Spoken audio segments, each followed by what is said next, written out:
Some artists use paint, others use clay. Here's an artist that uses tools and materials more commonly associated with a construction site. Ron Simon of Cuyahoga Falls, Ohio, welds sculptures of all shapes and sizes.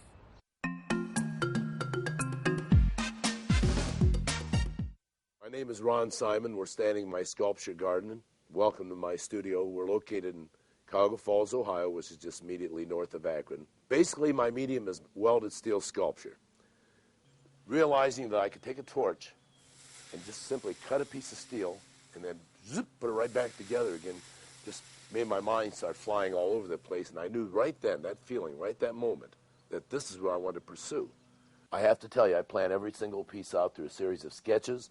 We used to call them in the old days thumbnail sketches. What you're doing is you're exploring a thought, a pattern. Then you're ready to move toward a final drawing, instead of seeing the whole drawing at the beginning finished. What I use most of all is acetylene. One tank has oxygen, the other has acetylene.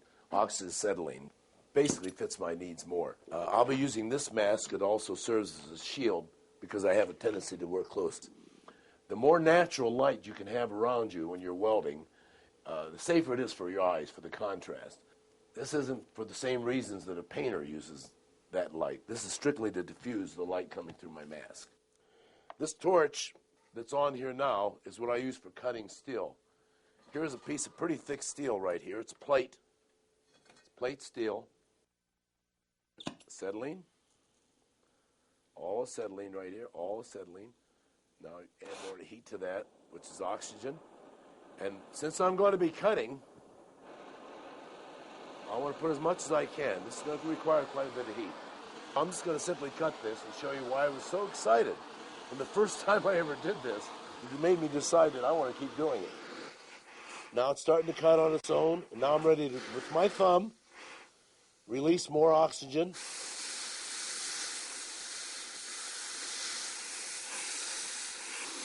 Now, one of the design choices that I'm thinking about now as I'm cutting the steel, when I say design choices, I'm talking about the concept of the piece you're trying to create. Is to decide if you want your edges to be torch cut, as you see these edges are a hard edge.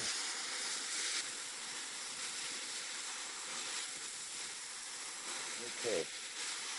I'm almost through here now. There we go. It's going to drop in a minute. This is a torch cut edge. You see it's kind of rough, but yet it's fairly straight line. And you get so much more freedom with the acetylene because if I didn't want a straight line, I can cut curves. And you'll see in many of my sculptures where I've done just that very thing. Sometimes I'll actually cut an opening into my steel, leaving what I call torch cut edge.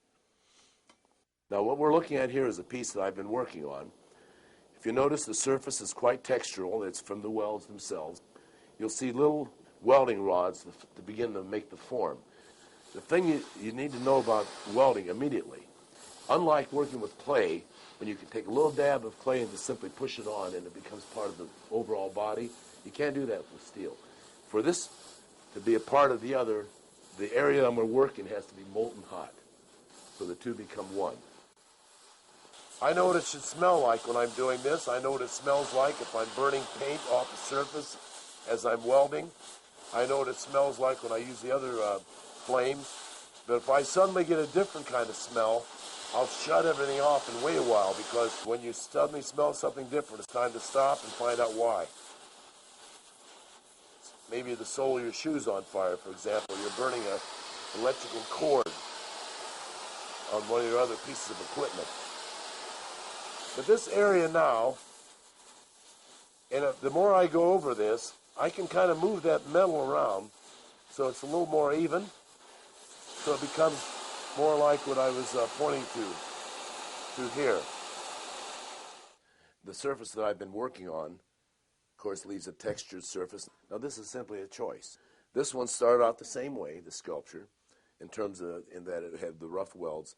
Then by taking a grinder and grinding this clear down to where it's almost level, you can see it gave it a totally different kind of a feeling.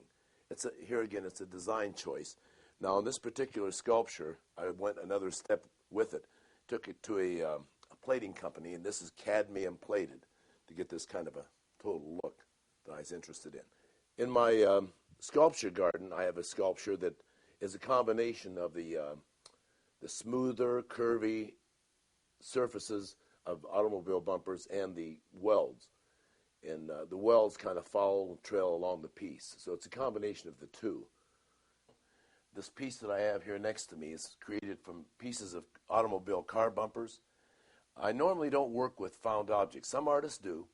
What I like about this, instead of the usual sheet roll that I purchase, car bumpers are curvy, convex, concave, and it gives me a new element of design to work with. The reason the surface has this sort of an amber patina, it's one of the surface choices.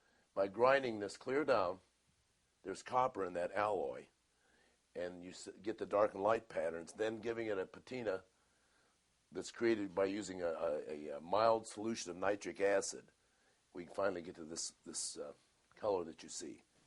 In your classrooms, every art room, you're presented somewhere along the way with what is called the elements of design and elements of composition. Color, shape, texture, design, line, space, etc. We're aware of these, but I think every professional artist that approaches his work seriously would have to agree with what I'm going to say next. The three most important elements of art, and in any art piece you look at, whether it be a sculpture, a painting, a print, a piece of jewelry, the three most important elements are design, design, and design. Another artist that uses materials and techniques common to the building trades is Gary Lansinger of Barberton, Ohio. He uses a lathe to turn wood into objects of art. I'm going to start with a block of wood that I just pulled out of the firewood pile, actually. It's a piece of curly maple, and I'm going to throw it on here and round it up so we can make some things out of it. We start with the back of the tool contacting the wood. This is called the bevel, and that gives you support so that when the cutting edge of the tool comes into contact with the wood, it gives you control.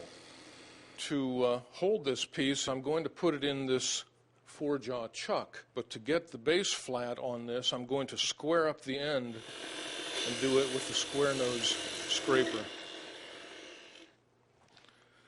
Set it in, and we'll tighten it up. I'm going to use the English spindle gouge to turn our first basic shape here today, and I'm going to try and make an egg out of this piece of wood.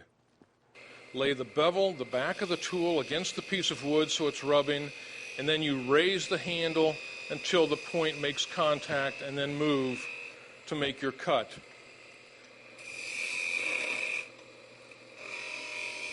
And instead of going straight into the wood, I'm going at an angle. It gives you a cleaner cutting action. Starting to look a little bit like an egg here.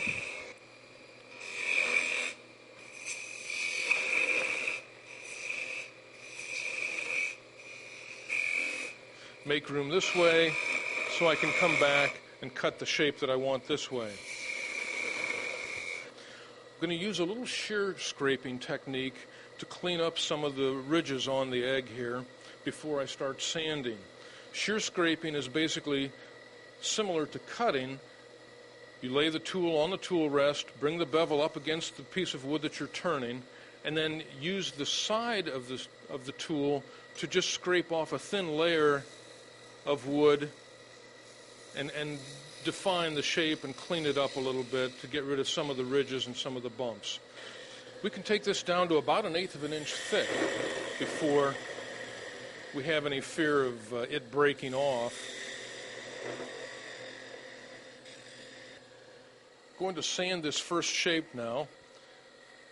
Typical red garnet sandpaper, and I have a piece of Scotch-Brite, typical dish scrubbing material on the back, because this will build up some heat if you hold it in one place. You need to keep sandpaper moving, or you'll leave lines actually from the sandpaper on the piece of wood that you're sanding.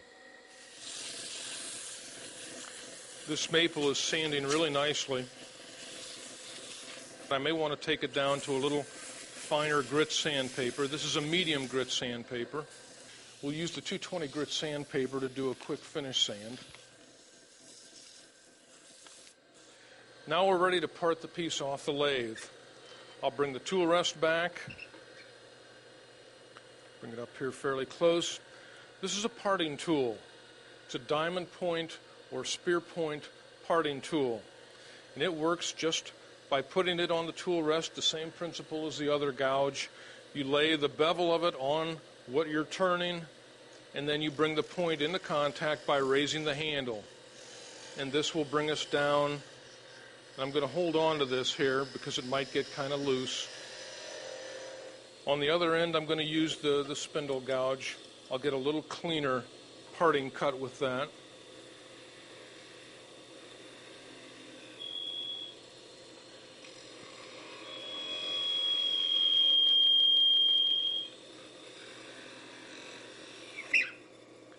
And here's our wooden egg.